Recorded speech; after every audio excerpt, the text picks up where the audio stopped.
She had been sitting at that table for 23 days straight. Same corner, same time, 12:15 every afternoon. And not once had she opened that lunchbox. That's what got him, not the box itself, not even the fact that she sat there alone while everybody else crowded around the first-floor lounge like it was a party they hadn't been invited to leave. What got Harlan Prescott was what she did instead of eating. She pulled out a cracked phone in a purple rubber case held together with a strip of electrical tape. She opened what looked like a notes app. She typed. She stared at the numbers she'd typed. She closed the app. She opened it again. Then she packed up her box, stood up, and went back to work. Every single day. Harlan watched this from the other side of the glass wall separating the lobby corridor from the ground floor cafeteria. 72 years old, founder of a $1.2 billion commercial real estate group, and he was standing in his own building like a man trying to figure out what he was looking at. He was not sure yet, but he was going to find out. Okay, let me back up, because before we get to what Harlan did next, you need to understand two things. You need to understand who Renata Osei was, and you need to understand what kind of man Harlan Prescott had become, and why those 3 weeks of watching a woman skip lunch were about to shake something loose in him that years of boardrooms and net worth projections had buried. Let's start with Renata. Renata was 29 years old. She worked the morning shift at Prescott Tower, the main headquarters of Prescott Holdings Group, a commercial real estate firm that owned or managed nearly 47 office properties across the region. Her job title was Building Services Associate, which is a fancy way of saying she cleaned the floors that other people walked on without looking down. Monday through Friday, 6 in the morning to 2 in the afternoon. 8 floors of offices, conference rooms, bathrooms, and common areas. She pushed a cart with a squeaky left wheel that she'd reported to facilities 4 times. The request kept getting lost in the system. She'd stopped reporting it. After her morning shift, she took the crosstown bus 40 minutes to pick up her son, Theo, from her mother Daphne's house in the East neighborhood. Daphne watched Theo every afternoon, helped him with homework, made sure he took his medication at 4:30. At 5 o'clock, Renata dropped Theo back with Daphne for the evening, took the bus to Jubilee's kitchen on the other side of downtown, and waited tables until 10. On a good night, she made $35 in tips. Most nights weren't good nights. She lived in a 1-bedroom apartment on the 3rd floor of a building where the heat had been broken for 11 straight days the previous January. She and Theo had slept in their coats. The landlord fixed it on day 12 after she sent a certified letter she couldn't really afford to send. The apartment was small, but it was clean, and it was theirs. Theo was 8 years old. He had his mother's wide, dark eyes and his late grandfather's laugh, a belly laugh too big for a small boy, the kind that made strangers smile without meaning to. He loved drawing. He loved astronaut documentaries. He loved asking questions that started with, "But why, though?" He also had a low-grade glioma, a brain tumor, sitting in the left frontal lobe. Discovered 5 weeks earlier when he had a seizure in the middle of a vocabulary quiz at Westfield Elementary. Miss Carroll, his 3rd-grade teacher, had called 911. The paramedics came in 6 minutes. The imaging at the Children's Hospital came back 2 days later. Dr. Anson Webb, the pediatric neurologist, had sat across from Renata in a small room with a window that faced a brick wall and explained it to her in words she'd asked him to repeat 3 times. "The tumor is low grade," he'd told her. "That's the good news. It is not aggressive, but its position and its current rate of growth means it is moving toward the optic nerve. If it continues on this trajectory without surgical intervention, there is a significant risk of permanent vision loss in the left eye within 60 to 90 days, possibly both eyes." Theo was 8 years old, and he loved drawing. The surgery, plus targeted radiation therapy, plus the post-operative monitoring protocol, would run somewhere between $180,000 and $200,000. Renata's insurance covered a portion. After everything was applied, she was short $94,000. She had applied to 6 financial assistance programs. 3 had closed application cycles. 2 had waiting lists measured in months. 1 told her politely that her household income exceeded the qualifying threshold by $212 a month. $212. She had started a fundraising page online. In 5 weeks, between donations from coworkers, neighbors, and strangers who'd found the page, she had raised $1,750. She needed $94,000, so she stopped eating lunch. $7 a day, 5 days a week. At that rate, she'd have enough in roughly 5 years. She knew the math didn't work. She did it anyway. Because when everything is falling apart, you grab the one thing you can still control, even if it's just a lunchbox you carry home unopened. Okay, now Harland Prescott had built his company from a single transaction, a modest warehouse sale in the city's industrial corridor 38 years ago.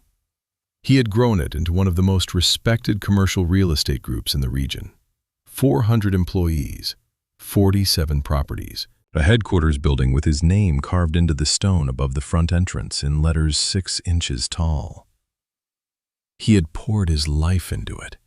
Every lease structure, every community reinvestment clause, every policy he'd written himself that said his firm would not displace working-class tenants without a 2-year transition plan and relocation assistance. That last policy, the tenant protection standard, had started as something his attorneys tried to talk him out of. Now it was taught in 2 university real estate programs as an example of ethical development. Harland was proud of that. He was less proud of what was currently sitting on the conference room table on the 18th floor, a term sheet from Arcturus Capital, a Chicago-based investment group, offering to purchase 40% of Prescott Holdings Group at 3.4 times current valuation. The numbers were real. The offer was legitimate. And Harland's son, Callum, the 40-year-old COO who had graduated summa cum laude from one of the best business schools in the country, had been pushing for a yes vote for 3 weeks.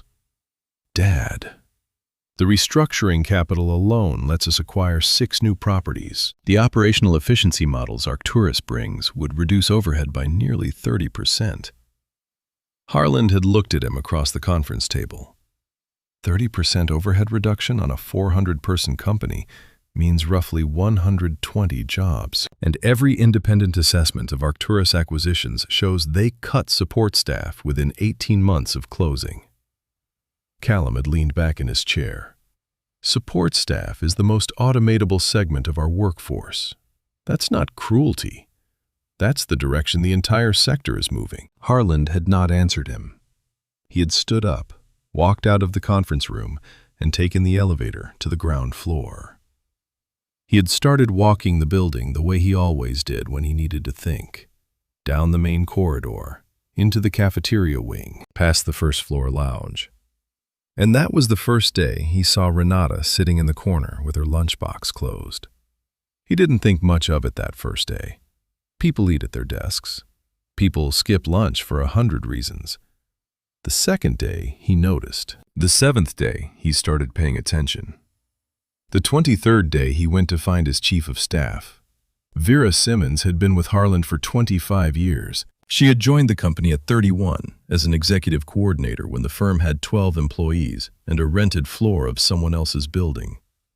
She had been offered better-paying positions at other firms 11 times.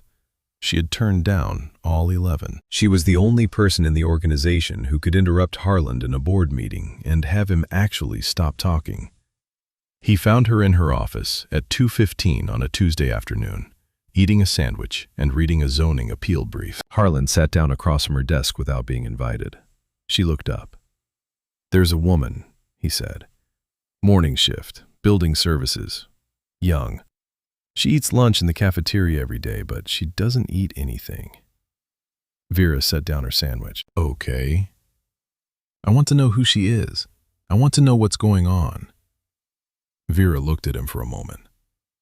"Harlan, You realize that's 20 words of context for what could turn into a very long afternoon. Vera. She picked up her pen. Name, description. I don't have a name yet. About 5'4", carries a blue-gray lunchbox, canvas. Got a small keychain on the zipper pull. Looks like a little painted sun or something. Purple phone case, electrical tape on it. Always sits in the far left corner by the fake plant. Vera wrote this down. She looked at it. You've been watching this woman for a while. 23 days, he said. She looked up at him. Just find out what you can, he said. The next morning, Vera had something. She came into Harlan's office at 8:47 and closed the door behind her. Her name is Renata Osei, Vera said. 29. She's been with us for 2 years and 4 months. No disciplinary record, no complaints. No awards either. Not that we have a system for that in her department. She paused. But here's the part I think you're actually asking about. She set a printed page on his desk. 2 expense advance requests, both denied within the past 3 months. Harlan picked up the page. He read it. Who denied these? HR. Vera's voice was careful. Both were reviewed and rejected by Sylvia Crane, the building services HR manager. The stated reason on both insufficient tenure under internal policy. Specifically, a provision requiring 18 months of continuous service before expense advance eligibility. Harlan looked up. What does her actual employment contract say? No such provision exists in her contract, or in any official HR policy document I can locate. Vera's jaw was set. It appears to be a rule that exists in Sylvia's internal procedures only. Harlan put the paper down. Keep going, he said. She also works evenings at a restaurant called Jubilees, and she applied to multiple external financial assistance programs in the last 2 months. Vera hesitated.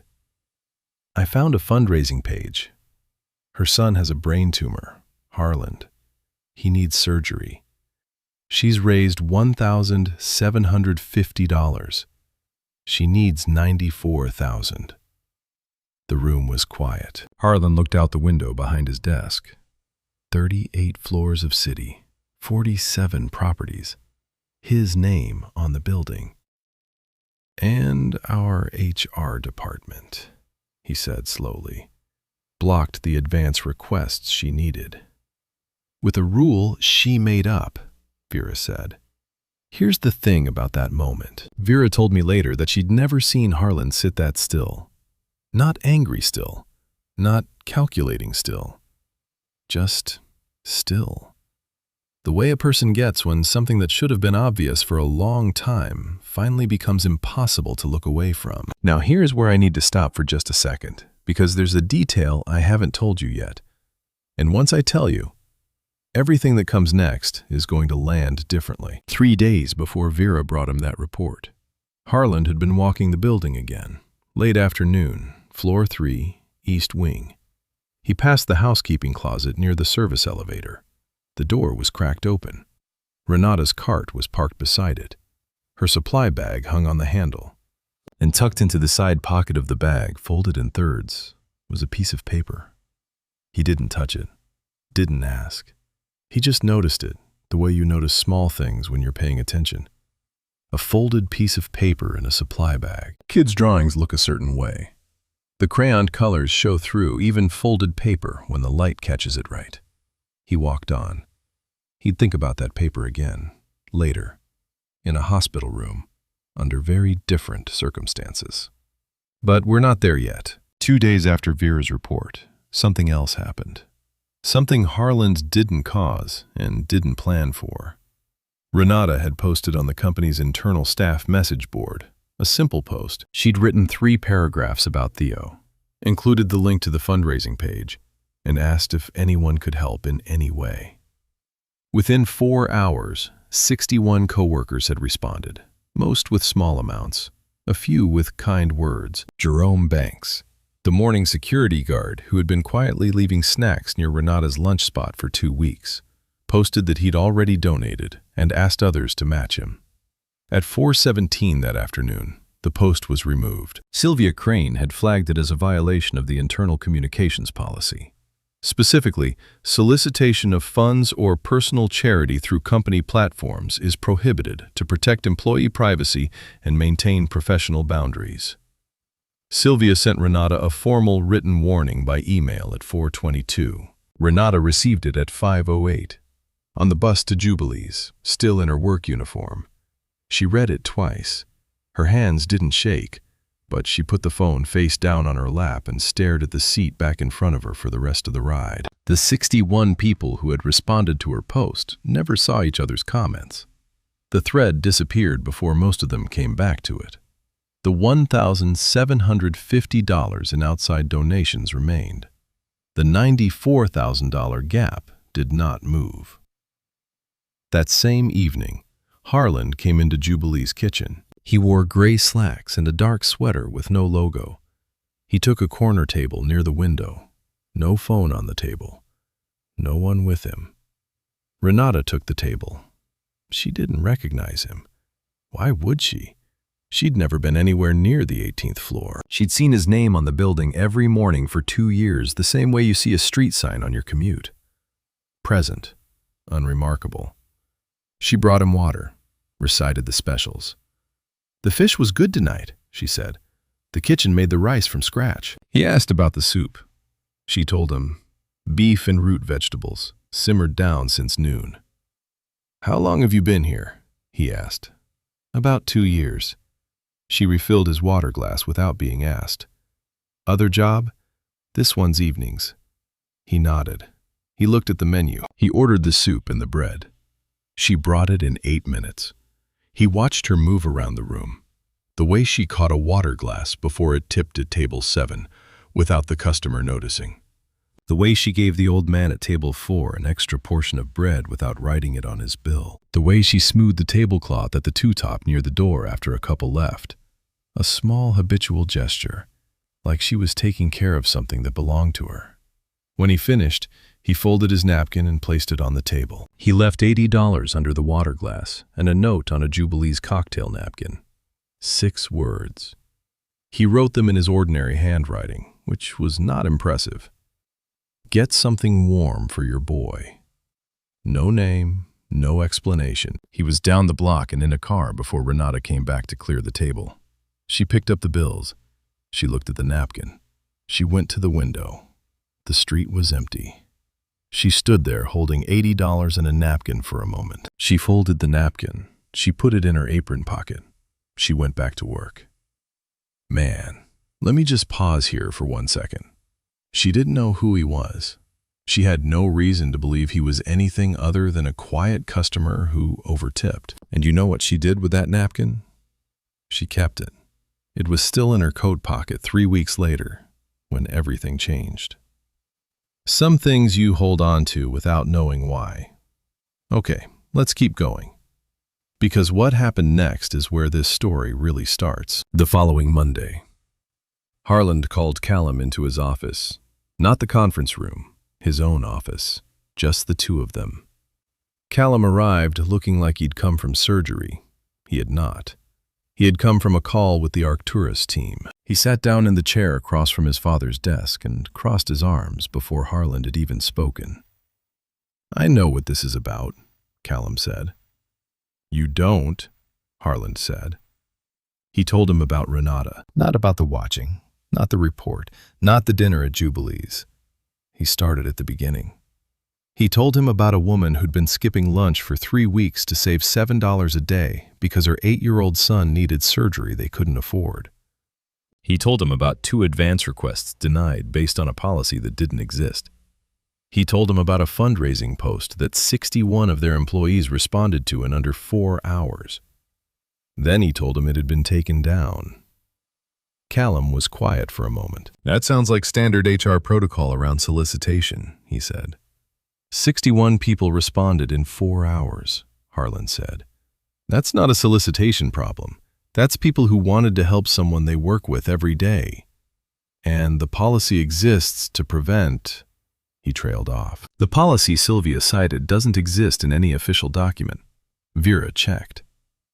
That landed. Callum's jaw shifted slightly. Even if the implementation was imperfect, Callum said, you can't run a company where personal emergencies become collective funding campaigns. Where does the precedent... He left the sentence open. Do you remember your grandfather? Harland asked. Callum stopped. My mother's father, Harland continued. You were 7 when he died. You probably remember the funeral better than anything else. I remember the funeral.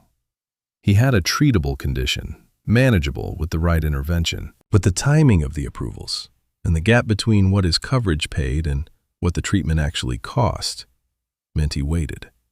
By the time the finances were sorted out, the window had closed. Harlan looked at him. Nobody in that system reached out a hand. Everybody followed the rules exactly right. The room was quiet. Callum looked at the desk. He didn't look up for a long time. What are you asking me to do? He said. It wasn't quite a question. I'm asking you to go see her son. Callum looked up. What? Room 214 at the children's wing. He was admitted this morning. His condition moved faster than the doctors projected. Harlan's voice didn't change. I'm not asking you to solve it tonight. I'm asking you to go look at the situation you're describing as a precedent problem. Callum sat there. Go, Harlan said. Then come back and tell me what you think. Callum almost didn't go. He got as far as the parking garage. Sat in his car for 6 minutes. Told himself he had a 9 o'clock call he needed to prep for. Then he drove to the hospital. He told the front desk he was there to inquire about a pediatric patient. He did not explain further. He walked to the second-floor children's wing. Room 214 was at the end of the corridor. The door was partly open. He stopped in the doorway. Theo was sitting up in the bed, one V-line in his left arm, a monitor clipped to his finger with a soft red glow, oxygen readings ticking steadily. He was small, the way sick children always look smaller in hospital beds. But he was awake. He was doing something. He was drawing. The paper was propped against his raised knees, and he was using a set of 6 crayons from a plastic baggie on the bed beside him. His tongue was out slightly. His brow was furrowed with the concentration of someone doing something that mattered. Renata was asleep in the chair beside the bed, still in her work uniform. She'd been at the hospital since early morning. Her head was tilted back, one hand still holding the edge of the bed railing, even in sleep. Callum stood in the doorway and said nothing for a moment. Then Theo looked up. Hey, Theo said. You're not my doctor. My doctor has a white coat. Yours is different. I'm not your doctor, Callum said. I was just walking by. You can come in, Theo said. My mom's sleeping. She keeps waking up to check on me, and I keep telling her I'm fine, but then she falls back asleep and does it again. It's funny. Callum came in. He sat down in the other chair along the wall. What are you drawing? He asked. Theo held up the paper. It was a picture of a building, tall and narrow, with windows in rows. At the base of the building stood a small figure with curly hair. Below it, in the careful, effortful handwriting of an 8-year-old. Where Mama goes to work. Callum looked at it. That's good, he said.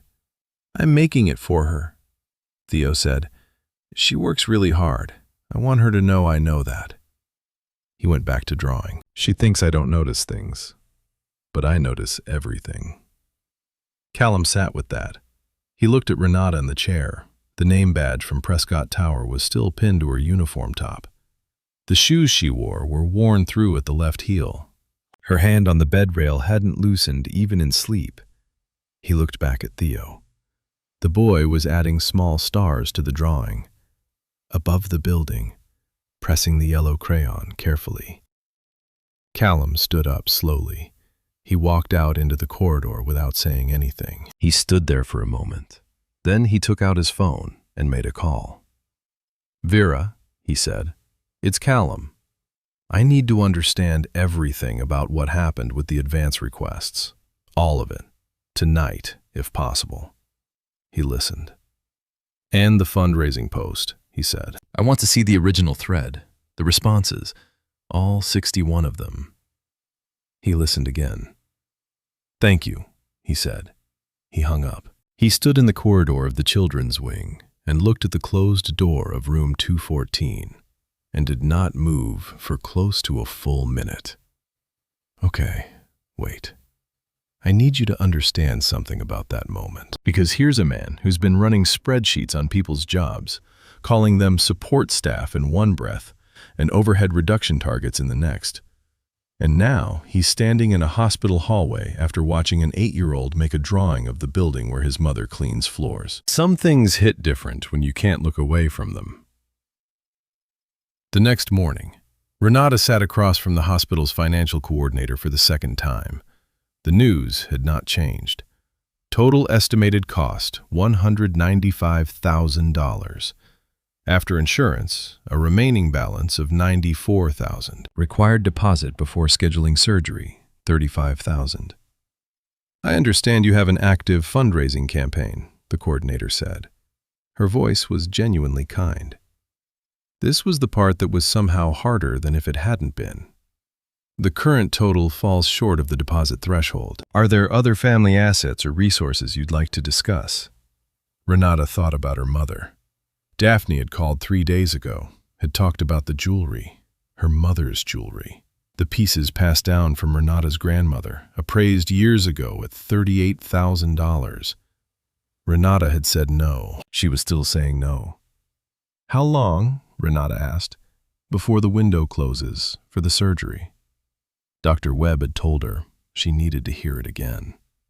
Dr. Webb indicated the optimal surgical window is within 72 hours of the latest imaging. After that, the growth trajectory puts us in a higher risk category for the optic nerve involvement. 72 hours, 3 days, $35,000, and zero in her account that wasn't already spoken for. Renata nodded once. She thanked the coordinator. She walked out into the corridor. She sat down in a plastic chair along the wall and looked at the floor. She had made every call, filled every form, waited in every line and on every hold message and through every apologetic voice explaining that funding cycles had closed, that review periods were 6 to 8 weeks, that her income was $212 too high. She had skipped lunch for 23 days and raised $1,750, and it was the most she had ever done, and it was nowhere near enough. She didn't cry, not there. She sat in that chair with her hands folded in her lap and stared at the waxed tile floor and just went still. The kind of still that comes after a person has used every single thing they had. She didn't know that 40 minutes earlier. Vera Simmons had walked into Harland Prescott's office with a folder. She didn't know that Callum Prescott had been on the phone with Vera until past midnight. She didn't know that Harland had already made 2 calls that morning before 8 o'clock. She didn't know any of that. She just sat in the chair. And that's the part that stays with me. Because the bravest thing Renata Osei did, in a story full of things to admire, was not a grand gesture. It was that, sitting in a hallway chair with nothing left and not giving up, just sitting with it, not collapsing, not surrendering, just refusing to move until something changed. It started at 11:17 the next morning. Renata was back in room 214. Theo was awake. He had finished the building drawing and had started a new one. He wouldn't show her what it was yet. He said it wasn't done. A woman from the hospital's patient services office knocked on the open door. She was holding a large manila envelope. Ms. Osei, I have some paperwork for you from our billing department. There's been an update on your account. Renata stood up, took the envelope. Inside was a single sheet. A payment confirmation. $35,000. Deposit posted in full. Account cleared for surgical scheduling. Renata read it twice. Under the payment source line, it said, Prescott Family Foundation. She stood there holding the paper. She looked at the name on the page, Prescott. The name above the door of the building where she reported the work every morning. She stopped. Is there a mistake? No, ma'am, the patient services coordinator said. It was processed this morning. Your son's surgery can be scheduled as soon as Dr. Webb is ready to move forward. Our team will contact you within the hour. The coordinator left. Renata sat down on the edge of Theo's bed. She was still holding the paper. Theo looked at her. Mama, what's wrong? Nothing's wrong, she said slowly.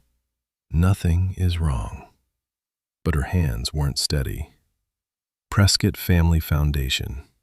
She thought about the dinner at Jubilee's, the $80, the napkin. Get something warm for your boy. She thought about a quiet man who asked about the soup. She reached into her coat pocket. The cocktail napkin was still there. She unfolded it. 6 words in unremarkable handwriting. Get something warm for your boy. She sat with that napkin in one hand and the payment confirmation in the other. She did not speak for a long time. An hour later, her phone rang. Miss Osei, this is Vera Simmons. I'm Chief of Staff for Harlan Prescott at Prescott Holdings Group. Mr. Prescott asked me to reach out to you directly. Renata closed her eyes for a moment. The man from the restaurant? Yes, Vera said. He wanted you to know that the full cost of Theo's surgery and post-operative treatment has been arranged. Not just the deposit, the full amount. You will not receive any bill. Renata pressed her lips together. He also wants you to know, Vera continued, her voice softening just slightly, that he is sorry. He's sorry that the situation inside his own building created obstacles for you when you needed support. He said to tell you specifically that the advance request process failed you. And that is not a policy problem. That's an accountability problem. He takes responsibility for it. The line was quiet. Ms. Osei. I'm here, Renata said. Her voice was level. Tell him thank you. Tell him I'll... She stopped, steadied herself. Tell him I have something I want to say to him directly when the timing is right. Of course, Vera said. He expected that. He's available whenever you're ready. After she hung up, Renata sat for a moment. Then she stood up, straightened her shirt, and went to tell Dr. Webb that they could schedule the surgery. They took Theo at 6:45 in the morning 2 days later. Renata had not slept. She had spent the night in the chair beside his bed, and every time she started to drift, she opened her eyes and watched his chest rise and fall in the blue-gray dark of the hospital room. At 5:30, he woke up on his own. He looked at her. She looked at him. You didn't sleep, he said. I rested, she said. That's not the same thing. She laughed. It surprised her. No, it's not. He reached over and took her hand. His hand was small in hers. She turned it over in her palm the way she had done since he was a newborn, feeling the weight of it. I'm not scared, he told her. I know you're not, she said. Are you? She looked at him for a long time. Yes, she said, but I'm also proud. I've been proud of you since the minute you were born. He nodded like this was information he was filing away. Okay, he said. You can be scared, but don't be sad, because I'm going to be fine. He said it the way children say things they fully believe, with no doubt attached. The nurses came at 6:15 to prepare him. They were gentle and unhurried, and one of them had a voice like warm weather. At 6:40 they began moving the gurney. Renata walked beside it down the corridor. At the double doors marked surgical wing, she had to stop. She held his hand until the last possible second. He looked back at her from the gurney and waved the way you wave at someone you'll see again soon. Completely casual, like it was nothing. The doors closed. She stood there with her hands still slightly raised. Daphne arrived 3 minutes later. She had taken the first bus from the east side, and she was still breathing hard when she found Renata standing in front of those doors. She put her arms around her daughter and held on. Neither of them said anything. They went to the waiting room together. Daphne pulled out a pair of knitting needles and a ball of deep yellow yarn. She started working without explanation. Her hands needed something to do. If they stopped, they would shake. Renata paced, 12 steps one way, 12 steps back. The floor was pale blue linoleum, and she learned every scuff mark on it over the next 6 hours. Jerome Banks arrived at 10:30 with 2 large coffees and a paper bag of pastries. He said nothing. He set them on the table beside Renata, sat down in the chair closest to the door, and stayed. He had taken the morning off without being asked by anyone. That's just who Jerome was. At 12:04 in the afternoon, the doors opened. Dr. Webb came through. He was in surgical gear, mask pulled down around his neck. He looked tired, the way doctors look after long, focused work. His eyes found Renata immediately. She stopped pacing. He walked toward her. "The surgery went well," he said. "We achieved a complete resection, clean margins, no evidence of optic nerve involvement. His neurological responses in the operating room were exactly what we needed to see." He paused. "Theo is going to be fine. Miss Osei, his vision is intact. His brain function is intact. He's going to need monitoring and follow-up, but the threat has been removed." The words came at Renata one at a time, like they needed space between them to be real. Clean margins, vision intact, going to be fine. She didn't say anything. Her chin moved. She pressed her hand over her mouth. She looked at the ceiling for just a second. Then she turned to her mother. Daphne dropped the knitting. She grabbed her daughter. They held each other in the middle of that pale blue waiting room, and they cried the way people cry when something they were terrified to hope for actually happened. Jerome stood up from his chair. He turned and looked at the wall for a moment. His shoulders moved once. He took a breath. That was it. He was a man who had been quietly watching out for someone for weeks, asking nothing, and in that moment, knowing she was going to be okay, he just looked at the wall and breathed. I don't have a lot of time for the people who get famous for being kind. I have a lot of time for Jerome. 2 days after Theo's surgery, Renata walked into Prescott Tower for the first time since everything had changed. She was not there to clean. She took the elevator to the 18th floor. She had never been above the 8th before. Vera met her at the elevator and walked her to Harlan's office. It was a large room with a view of the full city spread out below. Awards on the walls, photographs, a desk that had seen a lot of years. Harlan Prescott stood up when she came in. He was in a suit, silver cufflinks, white hair neatly combed, the face of a man in his 70s who had done things he was proud of, and some he was not. She recognized him instantly. "The man from Jubilees," she said. "Yes," he said. He gestured to the chair across from his desk. She sat down. He sat down. She looked at him for a moment. "I want to thank you," she said. "Theo is doing well. The doctors are pleased. His vision is fine." She paused. "I want you to know what that means." "I know the words aren't large enough for it." Harlan nodded slowly. "I also have a question," she said. He waited. "Why did you come to Jubilees before any of this, before the surgery? You already knew who I was. You had already seen the report." Harlan was quiet for a moment. "Because I wanted to understand something that a report can't tell you," he said.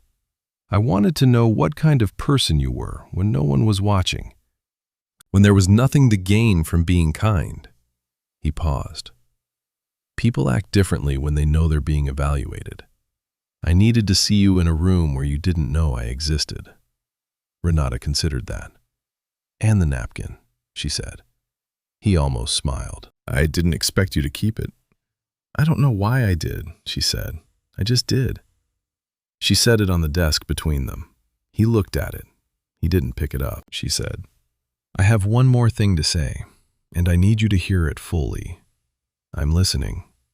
I am grateful with everything I have. But the reason I needed this help in the first place, the advance requests, the post being taken down, the fundraising from 61 people that disappeared in an afternoon. That didn't happen because of one person's bad decision. It happened because of a system inside this building that treats some people as if their needs are inconvenient. And if what you're planning to do is fix this for me and move on, then I'll take the gratitude and I'll go. But if you want to actually change something, then I want to talk about that." Harland looked at her for a long time. He leaned forward. "That," he said, "is exactly what I hoped you would say." 1 week later, Harland called a company-wide meeting. Every employee, every floor, every department. The lobby overflow screens were turned on for the departments that couldn't fit into the main conference space. Sylvia Crane sat in the front row. She had not been told what the meeting was about. She had a notepad on her knee and a composed expression that did not waver. Callum sat to Harland's right at the front of the room. He had not sat beside his father at a company meeting in 4 years. Harland stood up. He did not use a presentation. He said, "I built this company on one idea, that you can do well in business and still do right by the people connected to it. Tenants, partners, and the people who work inside these walls every day." He paused. "I have not always lived up to that idea. I want to tell you about a recent example." He told them about Renata, her name, her son, the tumor, the advance requests, the policy that didn't exist, the fundraising post and the 61 responses, and what happened to all of it at 4:17 on a Tuesday afternoon. He named the policy. He named the decision. He named the person who made it. Sylvia Crane's notepad did not move from her knee. Her face did not change. She said nothing. Harland then made 4 announcements. 1. The Arcturus capital transaction would not proceed. A sound moved through the room. He waited for it to settle. 2. Effective immediately. Prescott Holdings Group would establish the Prescott Cares Fund, allocating 12% of annual operating profit to cover emergency medical and family crisis expenses for any full-time or part-time employee and their immediate dependents. No income threshold, no minimum tenure.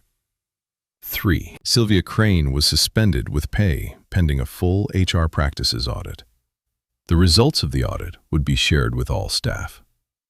4. Renata Osei had accepted a newly created role as community liaison for employee relations at a salary of $58,000 annually with full benefits, effective the following Monday. Renata was standing at the back of the room.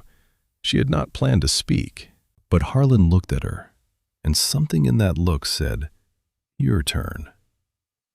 She walked to the front of the room. She stood at the front and looked at the faces looking back at her. The morning security desk, the cafeteria staff, the building services team she had worked alongside for 2 years, the executive assistants and analysts and managers who had walked past her cart every morning for 2 years. She said, "I don't need anyone in this room to look up to me. I need us to build something in this building where nobody has to look down at the floor when they walk through it." That was all she said. The room was quiet for a moment.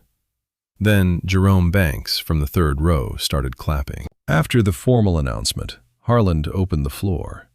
He had not planned this specifically. Vera had suggested it. He had agreed. 3 people stood up. The first was Patrice, who worked the afternoon cleaning shift on the south side of the building. 8 months ago, she said, my daughter needed a corrective procedure. Not optional, not cosmetic. Without it, she was going to lose function in one hand. Her voice was steady. I posted on the internal board, asking if anyone knew about assistance programs. My post was removed within 1 hour. I got a call from HR telling me that personal matters were inappropriate in the workplace environment. I took out a high-interest loan to cover the cost. I'm still paying it back. She looked at no one in particular. I want people to know that now, what happened wasn't invisible. 61 people wanted to help Renata in 4 hours. People wanted to help me too. They just didn't get the chance. She sat down. The second was a maintenance worker named Webb. He was a large, quiet man who looked as though he hadn't planned to speak either. He stood up slowly. My wife had our first child 14 months ago, he said. Difficult delivery. She was in the hospital for 3 days. I requested 3 days of family leave. I was told by the HR office that my position category did not qualify for family leave provisions. In writing, he paused.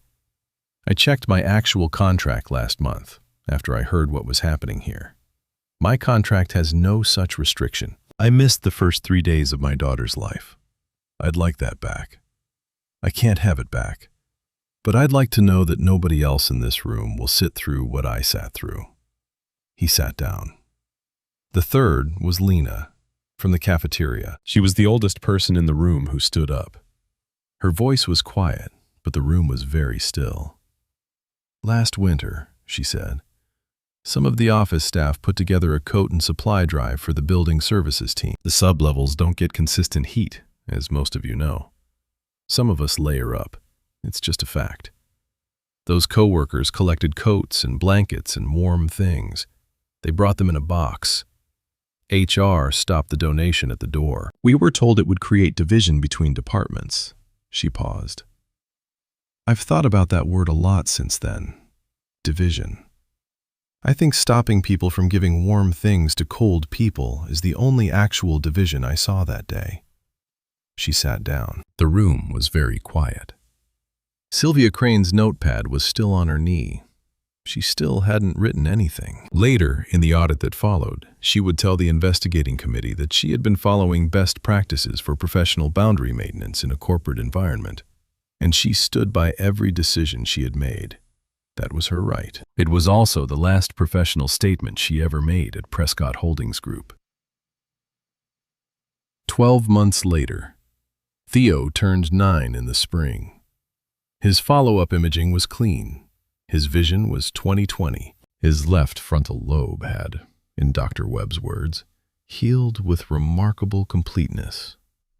He came in second in his school's 200-meter dash at the spring field day.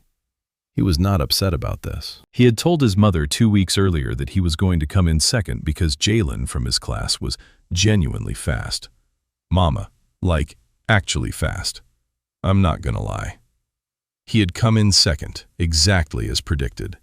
He was still drawing. The most recent piece, take to the refrigerator in their new apartment, was a large landscape scene. 2 figures standing in front of a tall building. One was tall with curly hair and a name badge. One was short with a wide stance and what appeared to be a crayon tucked behind one ear. At the bottom, he had written, Mama and me. We work here now. The apartment was in a better neighborhood. 2 bedrooms, heat that worked, a small yard with a patch of grass where Theo had asked if they could plant something. He wasn't sure what yet, but something that grew. Renata had said yes. At Prescott Tower, the Prescott Cares Fund had processed applications for 61 families in its first year of operation. 61. The same number as the employees who had responded to Renata's post before it was taken down.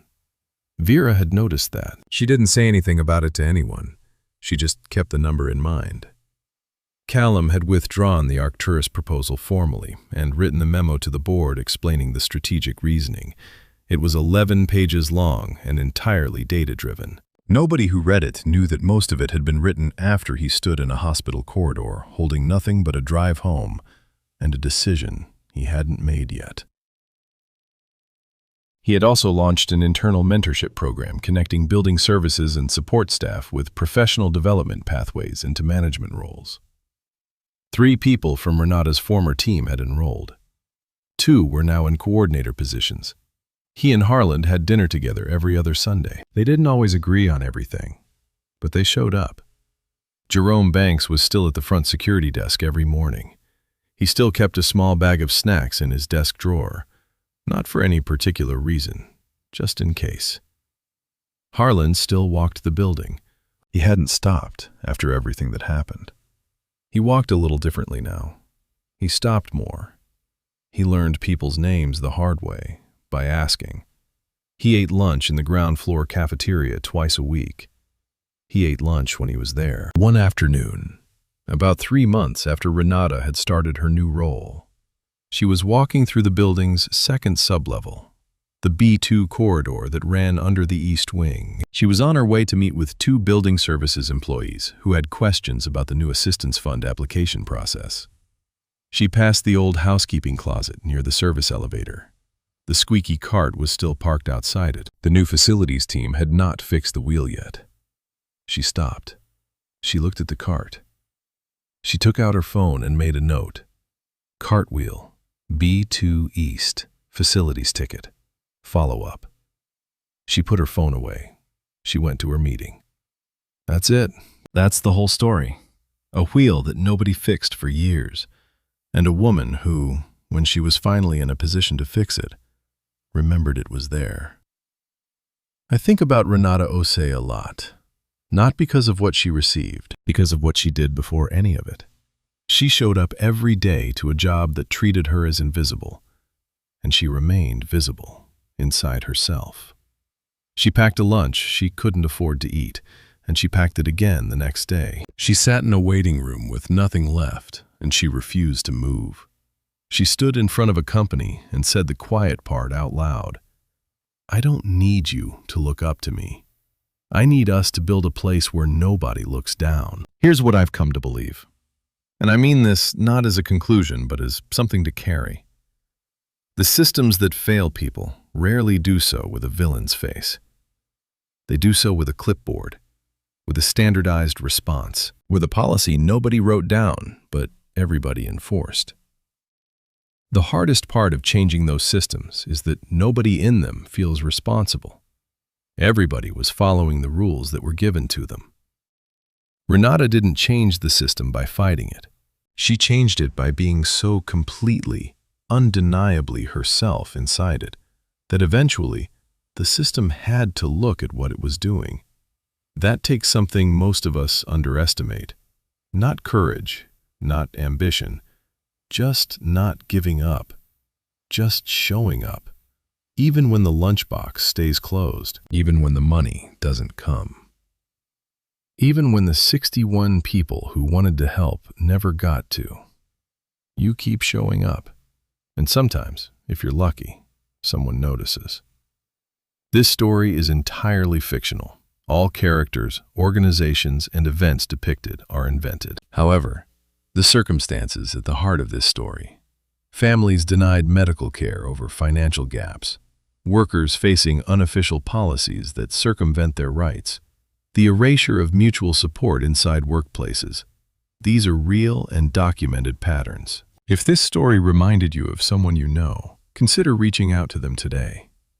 And if you've been the person in that corner booth with a lunchbox you can't open, I want you to know that kind of strength doesn't go unnoticed forever. Thank you for watching. If this meant something to you, share it with someone who needs it. Subscribe for more stories about the people the world tends to overlook. And leave a comment below. Was there ever a moment in your life where someone saw you when you felt invisible? I'd really like to hear it.